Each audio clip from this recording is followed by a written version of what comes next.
Olá, tudo bem? Vamos continuar nosso curso de hidrostática vendo hoje a experiência de Torricelli. Na aula passada, estudamos o teorema de Stevin e aprendemos a calcular a pressão que um ponto qualquer do líquido fica sujeito, sendo D a densidade desse líquido. Então imagina que eu tenho aqui um ponto 1 e um ponto 2. Como é que eu calculo a pressão desse ponto 1? A gente vai fazer a pressão superficial, que atua na superfície do líquido, mais o DGH, que é a pressão hidrostática do líquido que está acima desse ponto. Da mesma forma, a gente vai calcular a pressão no ponto 2. Vamos fazer a pressão superficial mais um DGH, que é a pressão hidrostática da coluna de líquido que está acima desse ponto 2. Ao calcularmos a pressão por Stevin, podemos concluir que a pressão desses dois pontos ela vai ser igual. Então guarde isso. Pontos que estiverem dentro do mesmo líquido, mesma densidade, mesmo recipiente, aqui o recipiente é um só, se eles estiverem no mesmo nível quer dizer mesma horizontal, obrigatoriamente eles vão possuir a mesma pressão. Entenda que a pressão ser igual para esses dois pontos é uma condição de estudo. Tem que ser, não tem exceção. Estamos estudando hidrostática.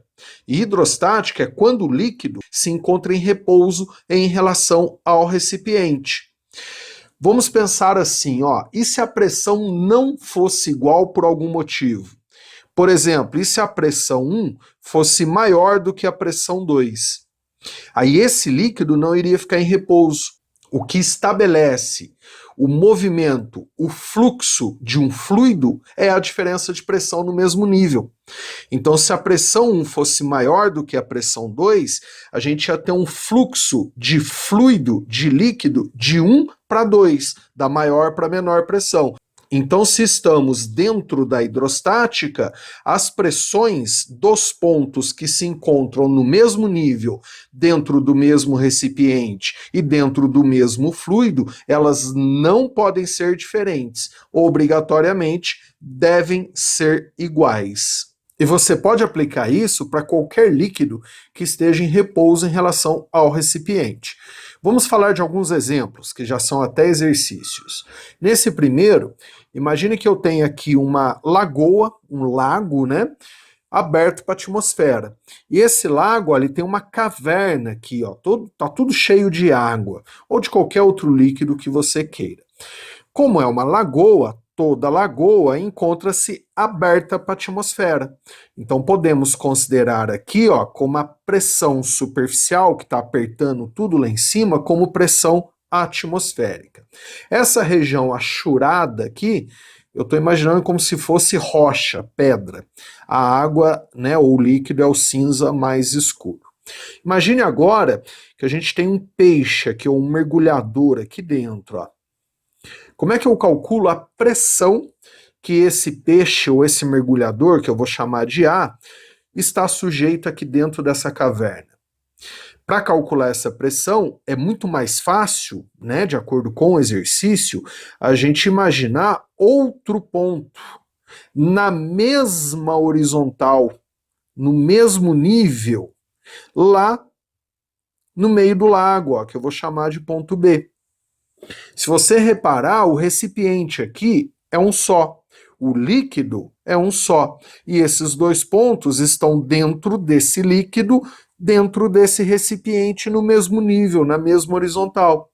Então, se eu calcular a pressão do ponto B, ela obrigatoriamente tem que ser igual à pressão do ponto A. Então, às vezes é mais fácil calcular de B, Aí, como é que a gente calcula a pressão do ponto B, Aí vamos lá, Temos a pressão superficial aqui, apertando lá na superfície do lago, então que é a pressão atmosférica, nesse caso eu estou considerando atmosférica, mais a coluna de líquido, que se encontra acima do ponto B. que eu vou considerar aqui uma altura H maiúsculo. Então, mais dGH maiúsculo. E a pressão do ponto A é igual a essa pressão do ponto B. Então, fica mais fácil. Por que que é igual? Porque se não fosse igual, esse líquido não estaria em repouso. Ele estaria se deslocando ou de A para B ou de B para A. É sempre da maior para menor pressão. Então, como é uma condição de estudo o líquido estar em repouso em relação ao recipiente, obrigatoriamente essas duas pressões têm que ser iguais, isso não tem exceção. Aí uma dúvida que aparece é, professor, peraí, acima do ponto B, eu tenho uma coluna de líquido, ó, que é o H maiúsculo aqui. Acima do ponto A, ó, não é a mesma coluna de líquido. Então, como é que é a mesma pressão? Então, ser a mesma pressão é uma condição. Então vamos entender, né, mesmo tendo a diferença de coluna de líquido, por que que a pressão é a mesma. Então vamos lá, como é que eu calcularia a pressão do ponto A? A pressão do ponto A, ela vem dessa coluna de líquido, que agora eu vou chamar de H minúsculo para diferenciar, tá? E aí, obrigatoriamente, deve ter uma pressão superficial aqui, ó, que é exercida pela parede da caverna, pelo teto da caverna. O líquido empurra o teto empurra o líquido, que eu vou chamar de PS, que não é atmosférica. Tudo isso é erro de exercício que vocês cometem, ó. Então a pressão no ponto A vai ser a pressão S, que é que o teto da caverna ali exerce na água acima do ponto A, mais o dGHzinho, que é a coluna de líquido que está acima do ponto A. E porque não é a pressão atmosférica que atua aqui, né? Na parede da caverna aqui, né? No teto da caverna aqui. Porque a gente tem essa camada de rocha ou terra. Então, essa camada de rocha ou terra não deixa o ar que a gente respira, a atmosfera, né, pressionar, chegar lá embaixo. Então, inclusive aqui, ó, a gente consegue determinar, igualando essas duas pressões, PA igual a PB, a gente consegue determinar relações entre Hzão, Hzinho, aí a densidade, a gravidade é igual para os dois, né? A pressão que o teto da caverna exerce no líquido lá, ó, acima do ponto A, com a pressão atmosférica, basta trabalhar com essa igualdade. Torricelli se utilizou desse conceito para determinar a pressão de um gás, por exemplo. Então imagine esse recipiente com um gás preso aqui, ó, e um líquido com densidade D, e o líquido em repouso, né, em relação ao recipiente. O gás, como ele está preso aqui, ó, ele vai exercer na superfície do líquido desse lado uma pressão, que eu vou chamar de PG, pressão do gás. E aí, se eu imaginar, se eu pegar um ponto na superfície do líquido aqui, ó, um ponto na superfície do líquido, ele faz parte do líquido. E outro ponto aqui, ó, os dois pontos estão no mesmo nível, dentro do mesmo líquido e dentro do mesmo recipiente, então eles têm a mesma pressão. Vou chamar esse ponto aqui de ponto 1 e esse ponto aqui de ponto 2. A pressão no ponto 1 vai ser igual à pressão do gás, afinal não temos coluna de líquido acima do ponto 1, apenas o gás apertando. Já a pressão no ponto 2, ó, vai ser igual a uma pressão superficial, ó, que está aqui, né? Uma possível, às vezes não tem também, que eu vou considerar como se fosse atmosférica, mas pode ser outra qualquer. Então a pressão superficial mais a pressão de líquido que está acima do ponto 2, de altura H, então mais dGH. E como esses dois pontos encontram-se na mesma horizontal dentro do mesmo líquido, eles são iguais, então eu posso falar que a pressão do ponto 1 é igual à pressão do gás, que é igual à pressão do ponto 2. E por que que a pressão atmosférica não atua nessa região do líquido? Ó? Porque o recipiente isola. Eu estou considerando o recipiente de paredes rígidas. Então, considerando aqui a pressão atmosférica, ó, a pressão atmosférica atuaria em cima das paredes do recipiente.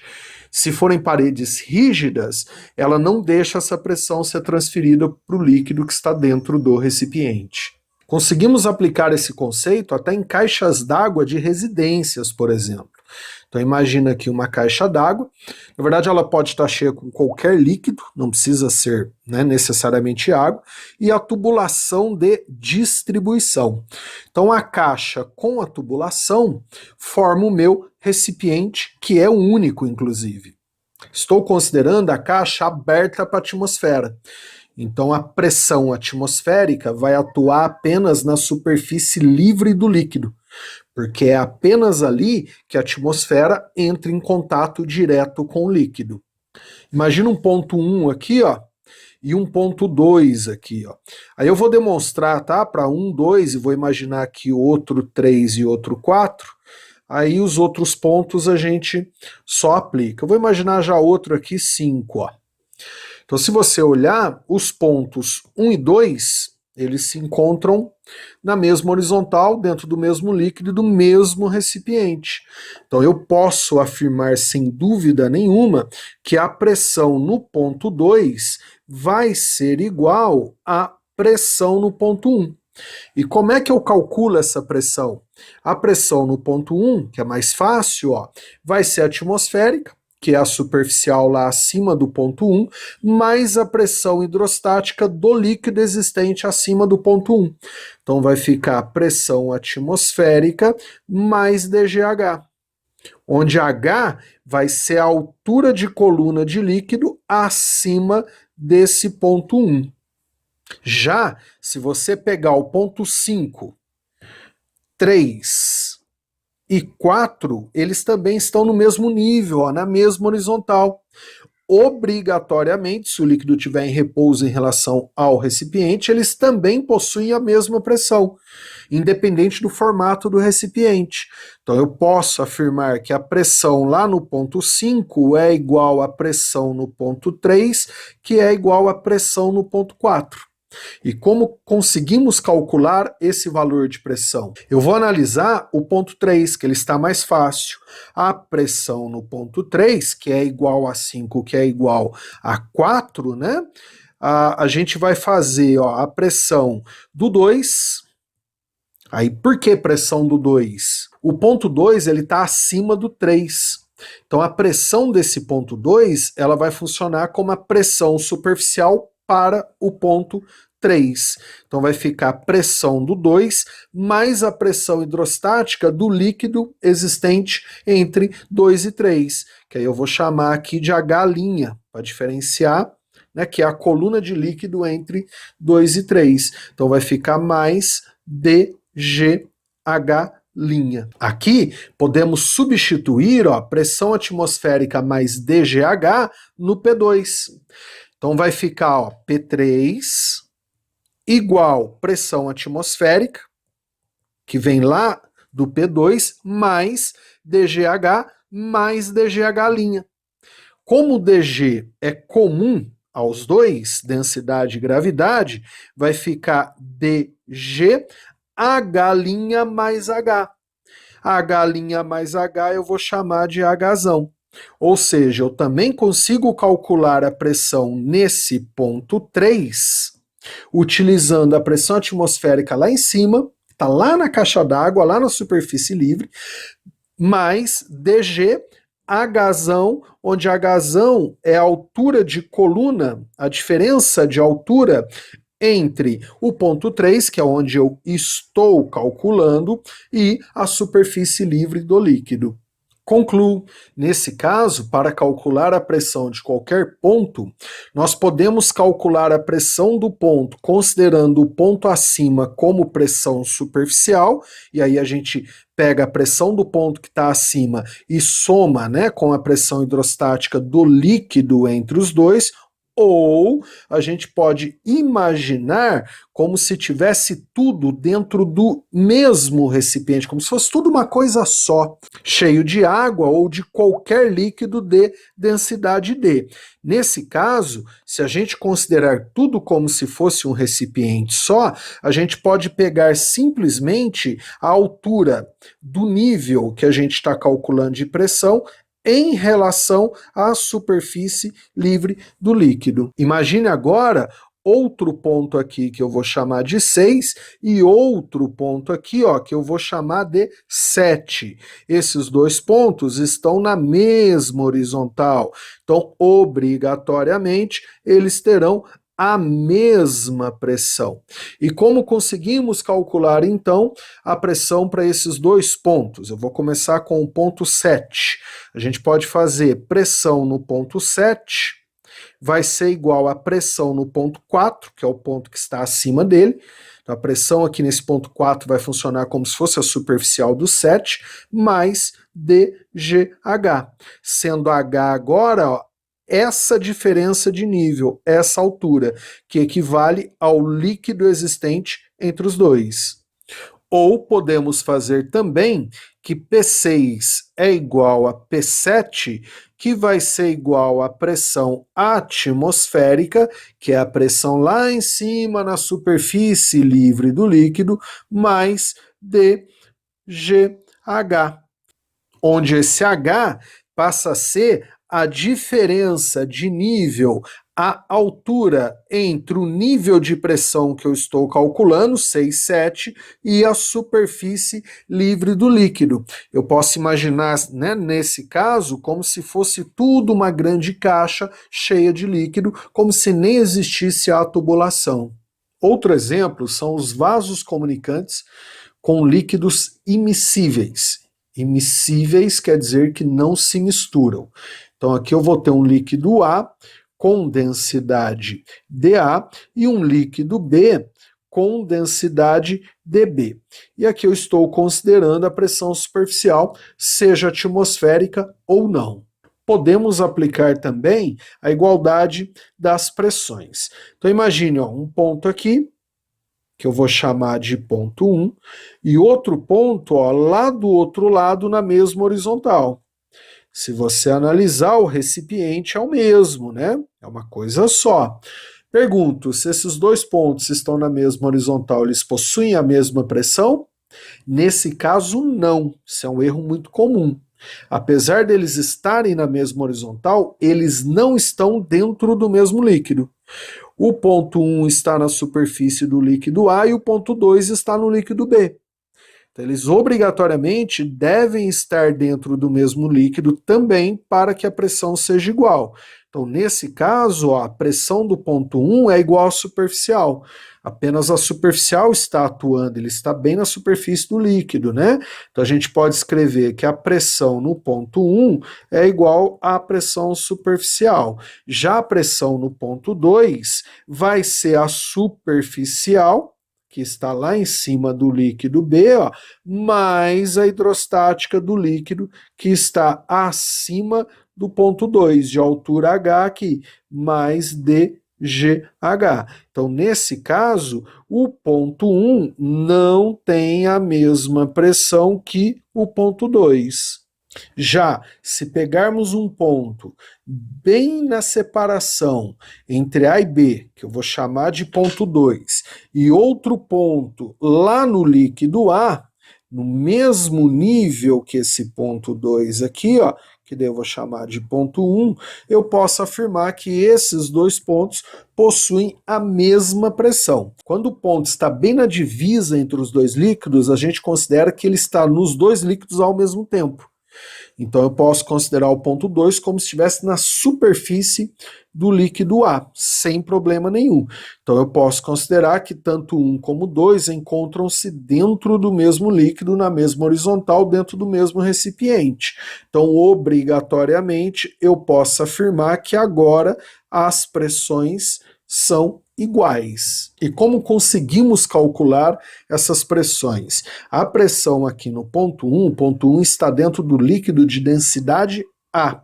Vai ficar igual a pressão 1, pressão superficial acima do ponto 1, mais dA, né, que ele está dentro do líquido A, GH. Esse H aqui, ó, é a altura de coluna de líquido que existe acima do ponto. Então seria essa altura aqui, ó. Já a pressão no ponto 2, vamos fazer a pressão superficial acima do ponto 2, que não precisa ser necessariamente igual acima do ponto 1, mais densidade B. Por que densidade B? O ponto 2, a gente pode considerar que está nos dois líquidos ao mesmo tempo, afinal ele está ali bem na divisa. E o líquido que está acima do ponto 2 exercendo a pressão hidrostática é o líquido B. E a gente está calculando a pressão hidrostática desse líquido.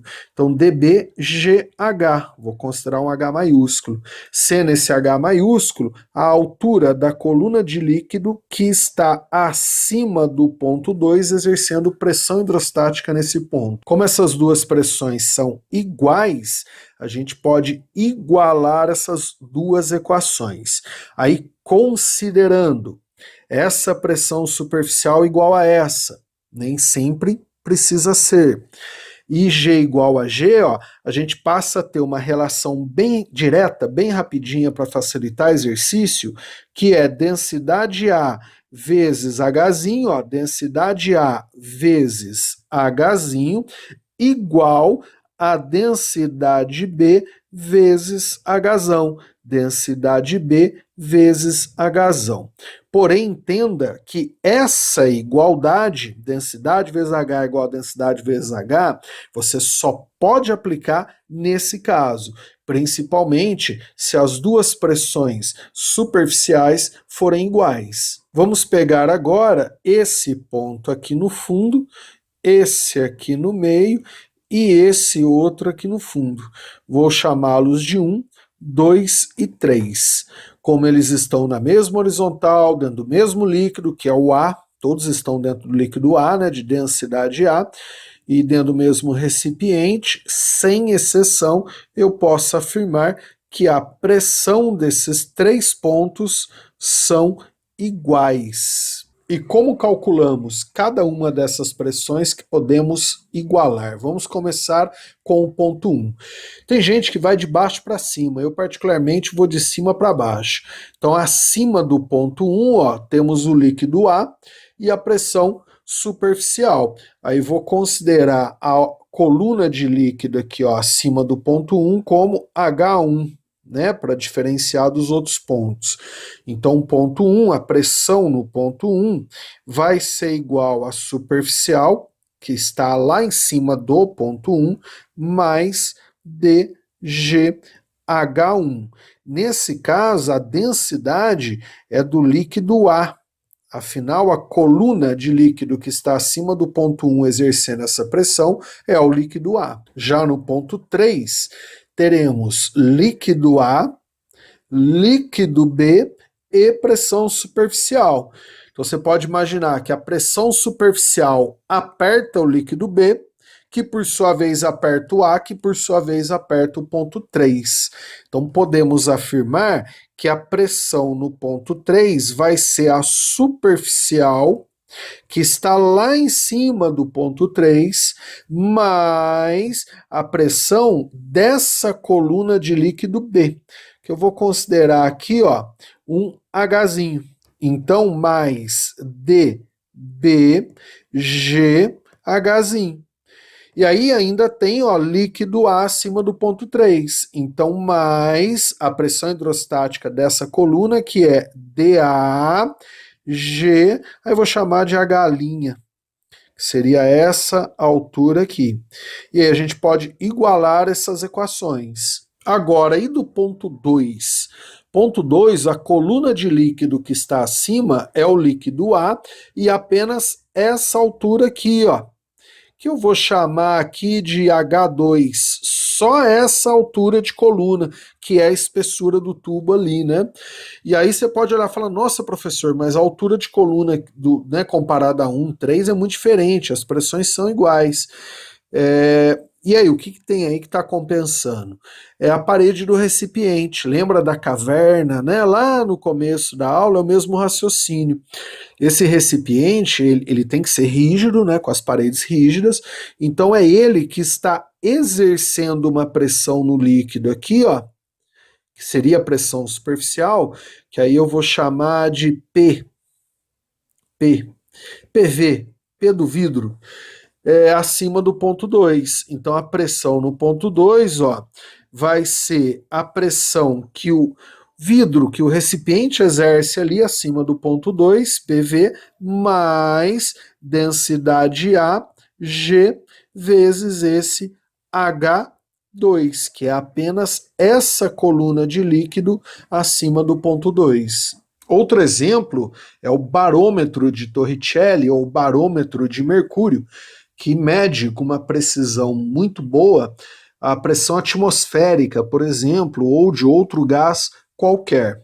Imagine então que aqui eu tenho um líquido dentro de um recipiente, esse líquido tem densidade D, e aqui nós teremos um tubo mergulhado nesse líquido sem tampa. Vamos supor que ele esteja aberto para a atmosfera. Teremos aqui, ó, uma pressão superficial. E como esse tubo está aberto, a pressão superficial do lado de fora do tubo será igual à do lado de dentro. Se aqui for atmosfera, por exemplo, tanto dentro como fora, teremos a pressão atmosférica. E é exatamente por isso que o nível do líquido dentro do tubo, comparado ao nível do líquido fora do tubo, será o mesmo, porque quem está apertando o líquido do lado de fora, que é a pressão superficial, vai ser exatamente igual à pressão superficial no lado de dentro desse tubo. Vamos fechar o tubo agora com uma rolha ou com uma tampa qualquer.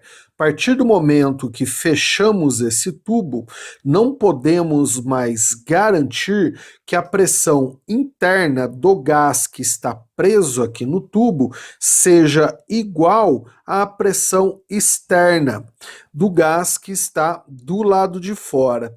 Afinal, quando a gente fecha o tubo, a gente acaba isolando essas duas regiões. Se de alguma forma a gente conseguir deixar a pressão interna maior do que a externa, essa pressão maior do que essa pressão, a pressão interna consegue empurrar o nível do líquido.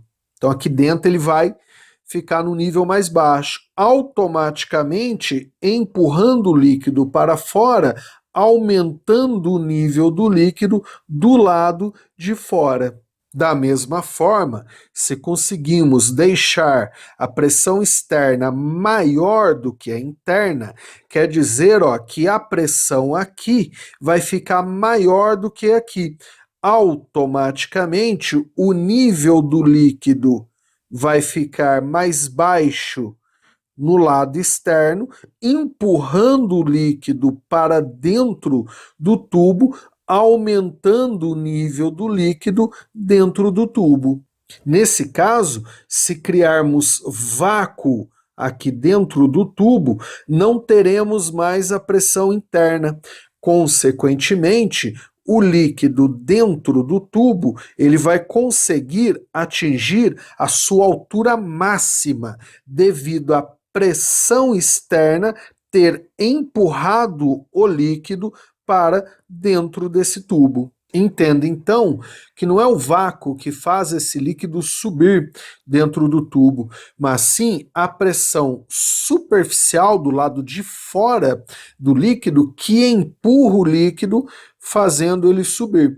Se não existisse essa pressão superficial aqui do lado de fora, o líquido não subiria dentro do tubo. E como conseguimos calcular a altura máxima que esse líquido chega aqui dentro do tubo, ou seja, quando criamos vácuo aqui dentro, ou a pressão superficial que atua do lado externo na superfície do líquido. Basta pegarmos um ponto aqui na superfície do líquido, que vou chamar de 1, e um ponto aqui, ó, dentro do tubo, que eu vou chamar de 2.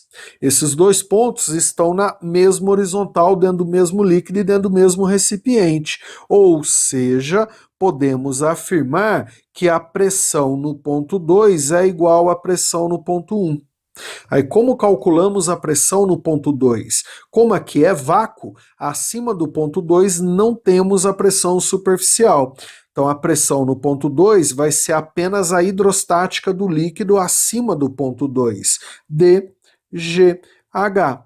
sendo D a densidade do líquido, H a altura que ele chega. Já acima do ponto 1, temos apenas a pressão superficial.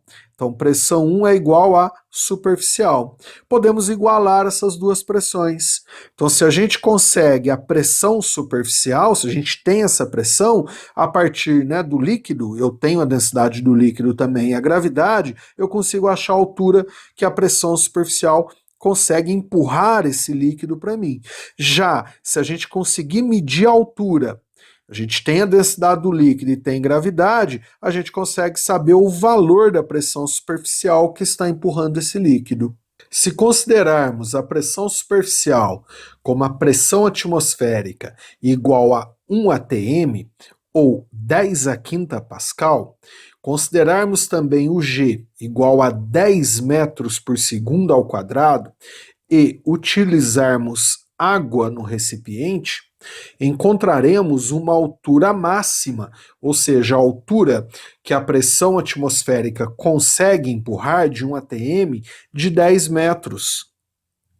Já se o líquido utilizado for o mercúrio, a pressão atmosférica de 1 atm vai conseguir empurrar no máximo o mercúrio até uma altura de 760 milímetros. Um exemplo muito legal de aplicação disso é quando tomamos um líquido através de um canudinho. Você sabia que não é você que puxa o líquido? Quando a gente faz a sucção, o que a gente está fazendo é, entre aspas, a gente está engolindo o ar que está na boca, criando aqui na boca uma região de baixa pressão. E aí a pressão superficial no líquido, que pode ser, por exemplo, né, a pressão atmosférica, ou né, na maioria absoluta dos casos é a pressão atmosférica, que vai empurrar o líquido para você dentro do canudinho. Se não existir essa pressão superficial, o líquido não sobe. Em hipótese alguma, pode tentar que você vai ver isso. Aí, em situações hipotéticas, ideais, né? Uma delas é que a gente crie vácuo na boca, o que não vai acontecer, mas vamos considerar.